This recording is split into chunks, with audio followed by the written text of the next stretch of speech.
Hemos llegado al final de una semana muy interesante que tenía la intención de ayudarnos a pensar en los diferentes crisoles que enfrentamos a fin de que podamos saber cómo, si puedo decirlos con esas palabras, pastor, clasificarlos, cómo hallar la manera de saber por qué está pasando algo y de esa manera también saber actuar, saber reaccionar.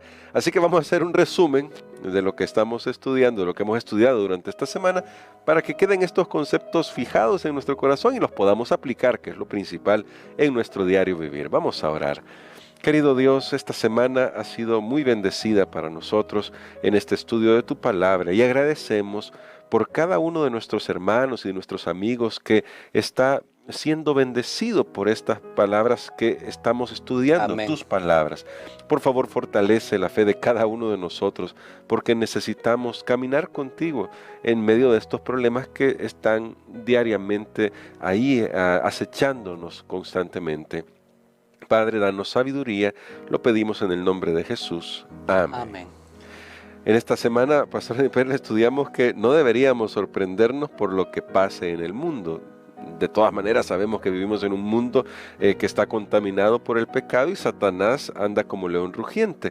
Pero, pastor, en todo este proceso, un día de esta semana se hablaba acerca de cómo Dios actúa de tal manera que, usando estos crisoles y pasándolo a otra figura que aparece ya en el Nuevo Testamento, que es la figura del labrador, el labrador como experto, que es el Señor Jesucristo, como labrador experto, nuestro Padre Celestial también, deben hacer algunas cosas. Y me llama mucho la atención esto porque me gustaría preguntarle, quizás como manera de resumen de los temas principales, ¿cómo podemos ver esta labor que hace el labrador maestro de podar, que se parece mucho a cortar, pero cuál es la diferencia entre que se corte algo y se pode algo, y cómo podemos mantener en nuestro corazón siempre presente que lo que Dios hace, y usted lo decía esta semana, no es para destruir, no es para cortar, sino lo que Dios está haciendo es podando porque quiere sacar algo bueno de nosotros? Muy bien, yo creo que hay un concepto en la Biblia de la poda, está muy claro en San Juan capítulo número 15. Jesús habló de esa relación que Él quiere tener con su pueblo. Él comparó a su pueblo con los pámpanos que deben estar unidos a la vid. Él dijo, yo soy la vid. Y allí hay una frase que solo lo estamos mencionando claro, porque no vamos a entrar en el texto, pero allí Jesús dice, todo aquel que no lleva fruto lo quitará. Entonces uno pensaba quitar en eso, ok, yo lo hago a un lado y Dios me está desechando, pero literalmente lo que dice es lo podará. Ahí viene el concepto de la poda. Ahora, ¿por qué? Todo experto pues, en la naturaleza sabe que las plantas muchas veces se llenan de demasiado exceso de follaje. Eso impide muchas veces que la planta pues, pueda tener suficiente para sostener todos los nutrientes, especialmente a donde deben llegar al fruto. O a veces, en el caso de la vid, lo que pasaba era que muchas veces las hojas se arrastraban al suelo, ahí se ensuciaban con la tierra y todo eso contaminaba. Entonces el jardinero o el agricultor tenía que podar.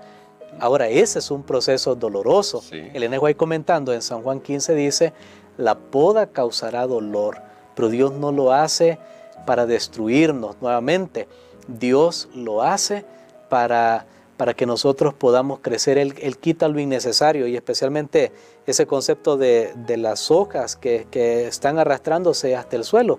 Dice ella, muchas veces nuestros afectos están fijándose en lo terreno. Entonces Dios tiene que cortar esos lazos. Wow. Es lo que decía Isaías cuando él dice, cuando murió el rey Usías ese año, vi yo al Señor sentado en un trono alto y sublime.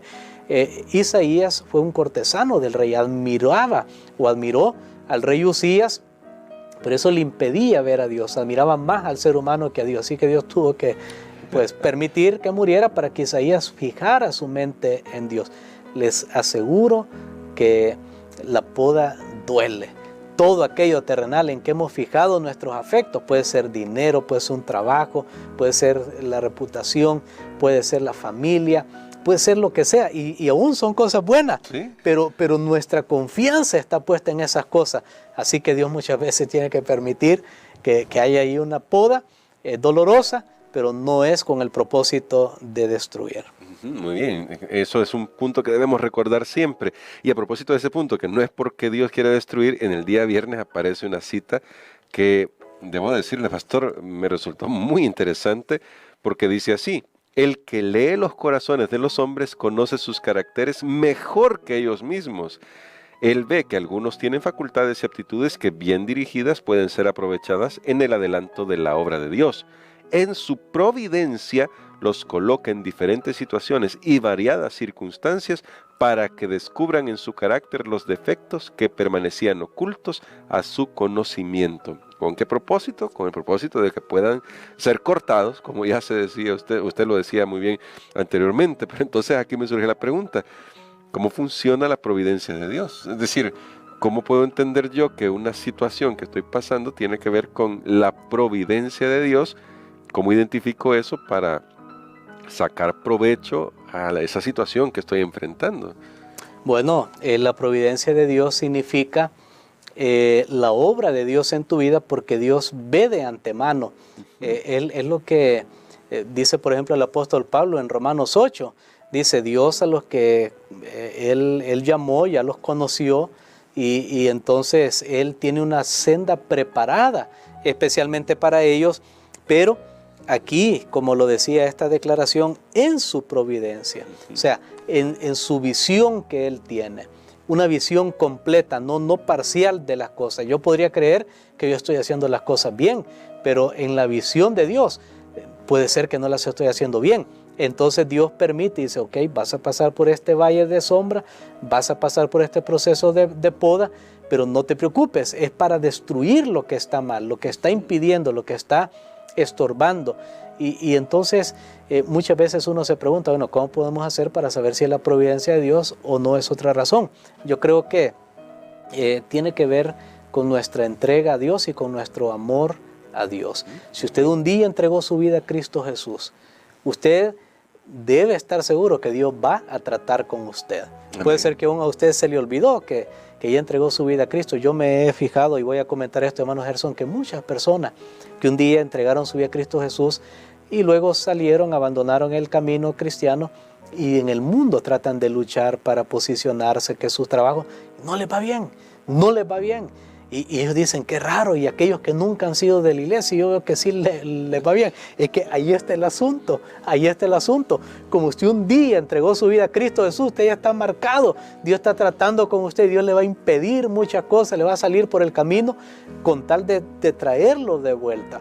Pero el que nunca ha hecho un pacto con Él, pues Dios trata de otra manera. Ahora usted dice: una desventaja. No, porque la ventaja es que Dios quiere salvarte, Dios quiere restaurarte.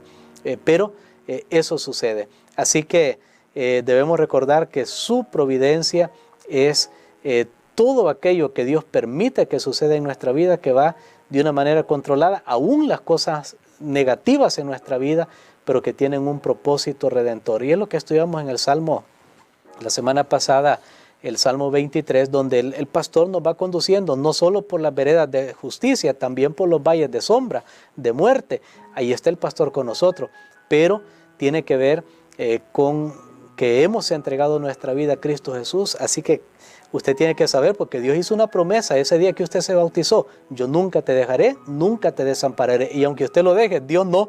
Así que Dios está buscando, Dios está llegando para restaurar. Amén. Y esa es una perspectiva muy linda porque nos hace pensar en lo que Dios quiere hacer por nosotros. Ahora también esta semana, y con esto queremos terminar, usted nos decía, bueno, esta semana y la semana pasada, y recuerdo que usted ha repetido esto, pastor, el hecho de que pasemos por una prueba también debería ayudarnos a ser más sensibles para ayudar a otros a pasar las pruebas. Quiere decir, pastor, que nuestro deber cuando otros están pasando por el crisol, y tal vez nosotros no lo estemos haciendo en este momento, no es tratar de averiguar por qué están pasando en el crisol, sino más bien acompañarlos y ayudarles. ¿Y cómo podemos hacer eso de manera práctica, pastor? Muy bien, pienso que a veces nosotros somos imprudentes. Sí. Y muchas veces Cuando una persona pues está sufriendo, ahí le estamos recordando los pecados, mire, piense que hizo mal. No, ya la gente sabe, Sí. ya usted sabe. Difícilmente alguien esté pasando por algo y diga, ¿por qué yo estoy pasando por esto? A veces pueden haber algunos misterios y una persona no sepa, pero normalmente ya una persona sabe y dice, es que hice esto, es que es por esto, ya sabe. La persona no necesita en ese momento, como los incómodos amigos de Job, que son ellos, trataron de consolar a Job, pero estaban hurgando ahí. Job, y acordate cuando tenías 15 años, ¿qué hiciste? Wow. Y bueno, y Job dice, ustedes me están sacando los pecados de mi juventud, pero cuidado, porque ese no es el objetivo. No, incluso a veces, especialmente en alguna pérdida, alguna situación donde hay muerte, debemos tener mucho cuidado también lo que decimos a las personas. Debemos tener mucho cuidado porque hay personas que han dicho incluso desde las cosas como más tal vez motivadoras para ayudar, y le dicen a la persona, mire, que Dios sabía que tal vez más adelante se iba a apartar. O sea, ¿qué sé yo de eso? ¿Qué sabe usted? Sí. Tenga mucho cuidado. Entonces la persona ve a Dios mal y dice, bueno, Dios me quitó por esto, Dios es egoísta. Mucho cuidado. O pues acusar a una persona. Creo que lo mejor que podemos hacer es acompañar, decirle a esa persona, estoy aquí. Cuando los amigos de Job fueron más efectivos, la semana que estuvieron callados. Sí. Allí fue la mejor consejería. Ella cuando hablaron fue el problema. Así que yo creo que tenemos que aprender todas esas lecciones, hermanos, amigos, pero especialmente lo que sí, nosotros podemos ser siempre personas de oración. Tal vez decirle a una persona, mira, no entiendo lo que estás pasando, no comprendo, voy a orar por ti. O hacer acto de presencia, aquí estoy, en qué puedo ayudar, y dejar que la persona pues arregle con Dios. Y si la persona pide consejo, está bien que la persona pida consejo, entonces ahí lo orientamos, pero tengamos mucho cuidado de andar nosotros con el dedo acusador y queriendo decir, aquel está en el crisol de la madurez, este está en el crisol del pecado. No, tengamos mucho cuidado, hermanos. Es para ayudar, estas lecciones son para ayudar primero nuestra vida espiritual, luego para otros, para que podamos ser de bendición. Así que, pastor, yo quisiera que orara por eso, por nosotros, para que lo que hemos aprendido no se quede solamente en el conocimiento intelectual, como usted decía, para señalar y tratar de adivinar qué crisol es el de las personas, no, sino para tratar de ayudarles en todo lo que podamos, y que nos ayude a nosotros también a aprovechar estos crisoles para acercarnos más a Jesús. Amén. Padre, te doy gracias, Señor, porque tú nos has mostrado en estas lecciones esta semana que siempre tu gran objetivo y propósito es rescatar, es purificar, es refinar. Nunca lo entendemos completamente, Señor, pero solo permítenos aceptar tu obra, tu ayuda, tu gracia, y que las palabras que dijiste al apóstol, bástate mi gracia, entre más pruebas y problemas, más gracia te voy a dar, que eso sea una realidad en nuestras vidas. Señor, que no importa lo que suceda, con tal de que tu gracia exceda a lo que suceda, en el nombre de Jesús. Amén.